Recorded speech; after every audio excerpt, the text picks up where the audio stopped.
inspiring entrepreneurs to rise, innovate, and create lasting impact. And today I have my special guest. She's an author, consultant, and speaker, helping individuals and communities to rise with intention. No other than Miss Lin Green. Hello, how are you today? I'm fabulous, Miss Lane, and thank you for coming back. And welcome on Entrepreneurship 101. And can you please introduce more about yourself that I missed? Yes, absolutely. So I am Lin Green. I am one of two of Green Consulting. My husband and I started a consulting business where we consult to nonprofits, to small businesses, and to individuals. And, we pretty much help individuals and organizations build sustainable impact by aligning purpose and leadership. With strategy. And so we know that entrepreneurship is not just about profit, but our focus is to make it about clarity, resilience, and long term stewardship. Yes, and thank you so much for sharing your knowledge and wisdom to the world, Miss Lane. Thank you, thank you, thank you. And today let's talk about a business and nonprofit consultant. You build a practice serving both a business and nonprofit. What was the dual focus always the plan, or did you fall into a sector then discover your skills were transferable to the other? Well, we knew that people were coming to us on a regular basis for guidance and for assistance. Between my husband and I, have over 28 years. Well, it'd be 28 for me. He's got 25. So combined, we have a lot of experience in working with the community. And so we became like a sounding board for a lot of people. That for us was a no brainer that we needed to start our consulting business. And we started seeing that people were really looking for just some understanding on how to build a sustainable business, especially in the age right now where there's a lot going on. And so I think it's important that organizations really focus on building sustainable growth without the burnout. And that's what we focus on, a lot of training and workshops. And we were led there through our love of the community and just people coming to us for assistance.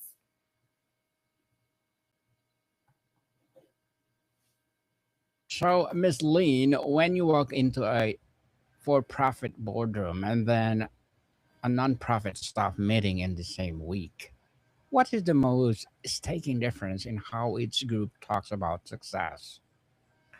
Well, I think the one thing that's different is the idea that it is different.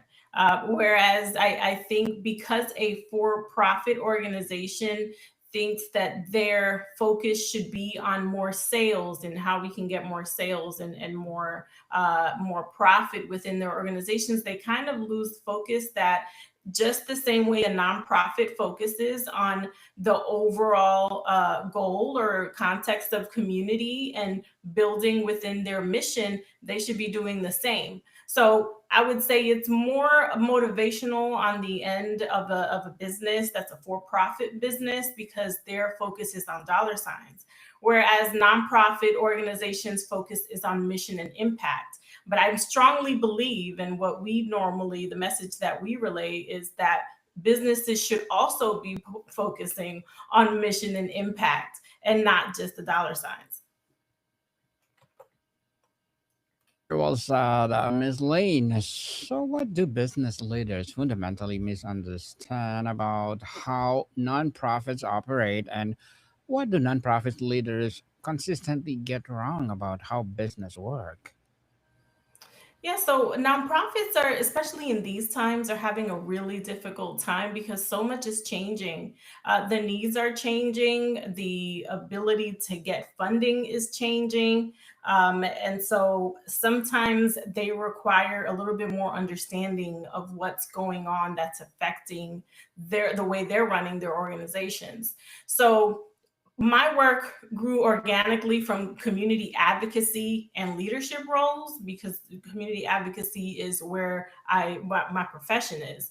We recognize that many leaders lacked the passion. They had the passion, but they lacked the structure. And so we began to help them align the mission with strategy and develop more measurable outcomes. In doing so, we were able to provide some clarity, and that clarity turned passion into sustainable progress. Sustainable progress. We like that, Ms. Lean. You've likely seen for profits try to be do good and non-profits try to run like a business with mixed results. Where do these cross-sector experiments typically go wrong and when they work beautifully? Yeah, so visibility, right? Visibility is important for both, and I just so happen to also I'm a writer by trade, which is why you see this book behind me. That is part of my passion and my impact and healing journey. But visibility in both cases is important. I happen to write a column as well for my local newspaper where I assist nonprofits gain visibility. And so, in trying to build that, before building clarity in their organization, is where most businesses fail. So, without a defined positioning and a target audience, a revenue structure, growth becomes a little bit more reactive instead of strategic. So when you focus solely on, I need people to know that I'm here, that I exist, without having a full definition of what your target audience is and how you plan to grow in a way that's organic and not just figuring it out after you've grown in a more reactive state. So we know that strategy is important. Strategy before scale is definitely important. Truly, truly important. So, if you had to distill the single most important lesson each sector could learn from the other, what would those two lessons be? I would say for the businesses, they should learn to treat their mission with business discipline. So the other way around, nonprofits should be able to treat their missions with business discipline, be a little bit more disciplined in the way they're running their organizations. Most nonprofits lack financial literacy, some operational structure, and measurable impact. Whereas businesses usually have those things aligned when they start. So the focus to be mission driven needs to be more structured for organizations. And on the other end, I think it's important for businesses to be focused more on the same mission impact that organizations do in order to provide a more reflective structure to their business and be able to better adapt to the changing things. I think organizations like nonprofits do that very well, and businesses should probably take one of those pointers. And Ms. Lynn, many consultants start in a house before going out in their own. What did you learn about organizations from the inside that now shapes how you advise them from the outside? You're saying the nonprofits? Yes, please. Yeah, so I think when we really focus on positioning and developing leadership, that's what we're focused a lot on. We realize that there is a misconception when it comes to leadership in an organization and in businesses. Sometimes it's easy to get lost in the shuffle of all the things that they're focused on accomplishing, that they forget to really dive into prioritizing the systems, and not just the sales, and knowing that in order to do that then they'll have growth, but growth has to be intentional and sustainable in order for it to be impactful. So I think that the biggest thing that we'd like to drive home is that. Very well said, Ms. Lynn. You work with organizations of all sizes, from startups to small nonprofits to established enterprises. How do you learn about yourself by serving clients at different stages? So we know that in order to serve someone else, we must be not just willing to learn, because every organization's mission is different, every focus is different. And so our goal is to jump in first, listening and learning.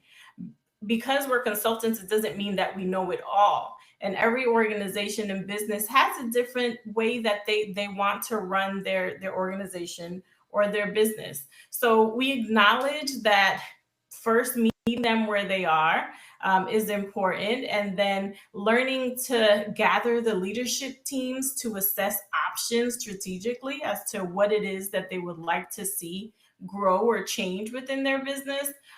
So we really are good at bringing ourselves down to the level where we can fully understand the organizations and just what the overall mission is.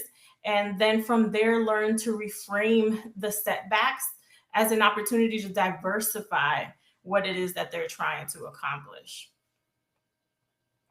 So, Miss Lynn, if you could go back and give one piece of advice to the consultant you were in year one, what would it be? It would be to consider that the positions we hold are, what's the best way I can explain it? Positions we hold are like a blessing, right? And in order to carry out what it is that we want to accomplish, we have to be great stewards. So here we have this amazing platform and this amazing business or idea or organization and mission that we're trying to accomplish. And we have this authority to make these decisions, but we have to be able to manage all of that well. And so I think that being courageous through the process, having ideas that can transform into impact that lasts, is usually what we try to do to help expand.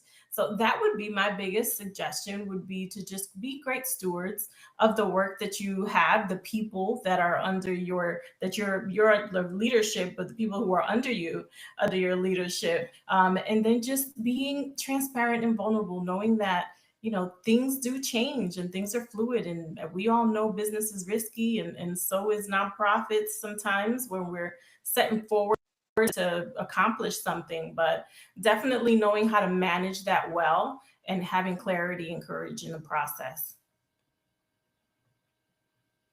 Again, Miss Lynn, very well said. You're often brought in when organizations are stuck, conflicted, or facing uncertainty. How do you diagnose a problem in the first 30 days without becoming part of the organizational politics? Well, we are very specific in our role, in our position, and why we're there. So we are very strategic in the way that we initiate evaluations with the businesses to make a determination and get a better understanding of what it is that they need. Why did they call us in there? Let us evaluate and assess your current situation, and then as we do that, we are able to better represent them in the way that we can. We are understanding that oftentimes there are businesses that rely on more than just us. And so we're great collaborators with others too, reaching out to people, knowing that we don't know all the answers, especially as it relates to a business need or a nonprofit need.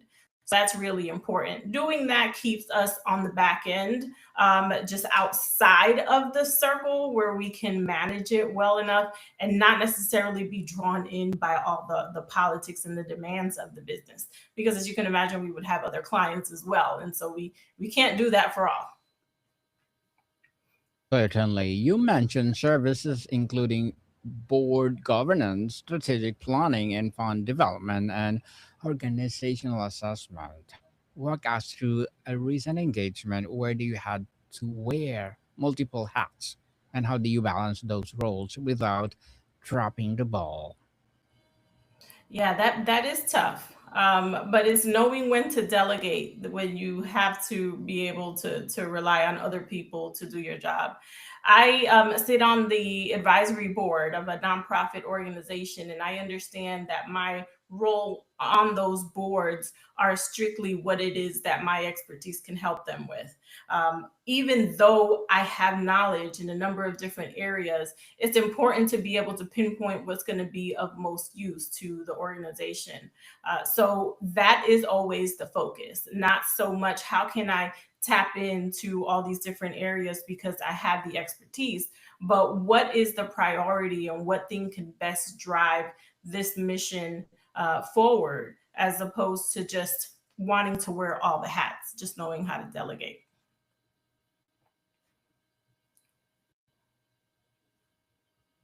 As indeed. Consultants are hired for expertise, but the best solutions come from the client's own people. How do you balance providing answers with facilitating discovery, Miss Lane?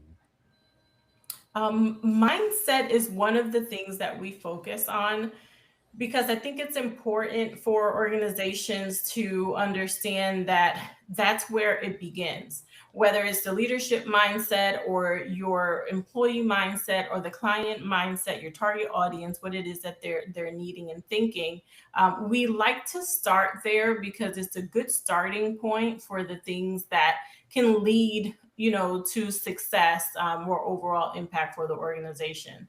So we hold workshops and trainings for mindset related courses in leadership, for clientele, for organizations, for nonprofit boards, and provide as much training as possible to ensure that it is an effective organization or business. Hmm. And effective for sure. So, you work with the clients on everything from capital campaigns to succession planning to staff coaching. Is there a type of engagement you've learned to say no to and why? Yes, certainly. If it is out of our wheelhouse, we will not be consulting in it. If we don't feel comfortable enough to address a particular issue, we gladly refer to other consultants. We're believers that we must be able to work together in order to help others reach their, destination. So it's never about the money and just getting the client. It's always about that client or that organization getting what they need above what it is that we could gain from it. So that it always focused on collaborating with our community partners and knowing that other people might be able to better serve them. Collaboration indeed. So, what's the hardest conversation you regularly have to have with clients, and how do you prepare for it? I'd say the hardest conversation is the ones that involve ego and pride. When you have something that's yours, whether it's a small business that you just developed and that's your baby, or whether it's an organization that you're starting because your heart is in it and that's your baby, there is a level of connection that you have to that is sometimes difficult to hear, when maybe you're not doing things that are going to drive it to success, because we have a hard time being honest with ourselves sometimes when it comes to things that we initiate, that we start, that we invest in, thinking that we know it all, or when we're just a little bit ashamed that maybe we don't know it all, but we're afraid to admit it.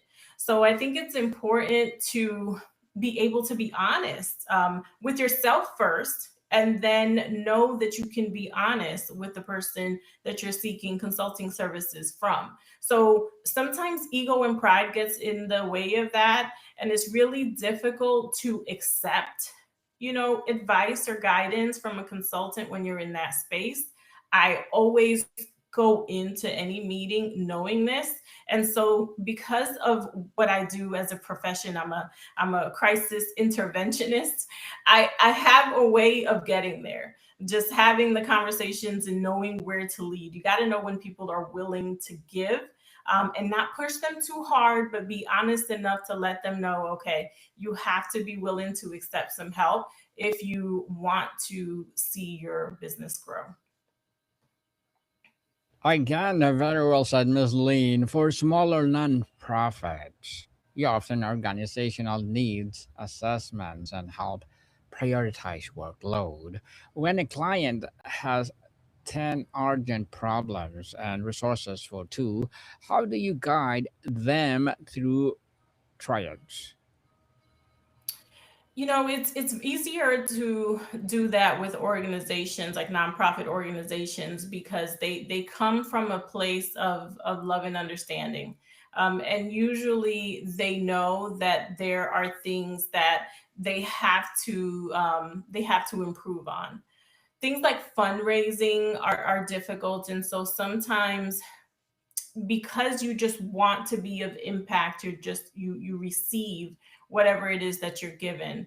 But knowing that you need to increase your visibility, and that means making certain sacrifices in other areas, um, that makes it a little difficult sometimes to have that conversation with nonprofits, because they're just so invested that sometimes it's easy to get a little blinded by what's going on around them. So that's my biggest fear of organizations, is that they don't allow themselves to grow beyond what they think that they're capable of.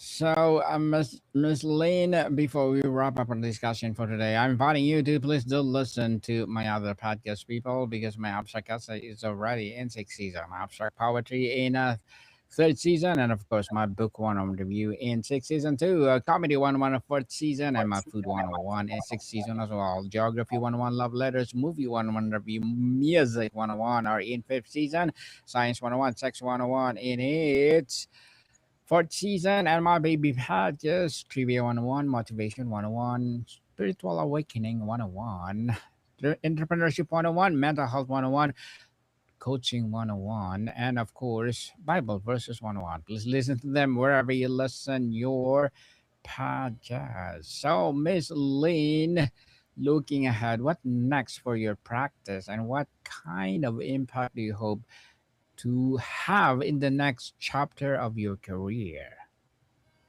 We're hoping to continue to build resilient leaders, leaders that know that they are worthy of building successful and impactful businesses or organizations, and just acknowledging that we need to be able to gather a leadership team strategically in a way to build the best we can. So our goal is to continue to do that within the community and continue to make an impact.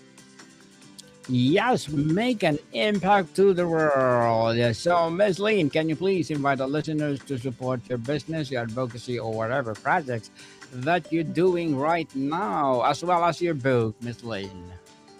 Yes, yes. So greenconsultingofficial.com is where you can reach us. Most is where we do a lot of our work. You can book us for speaking engagements, for workshops and trainings through our site. We also have evaluations and assessments available for you to purchase on there too. Should you feel like you don't know where to start, that's the best place to start there. You can book a consultation call with us on our website.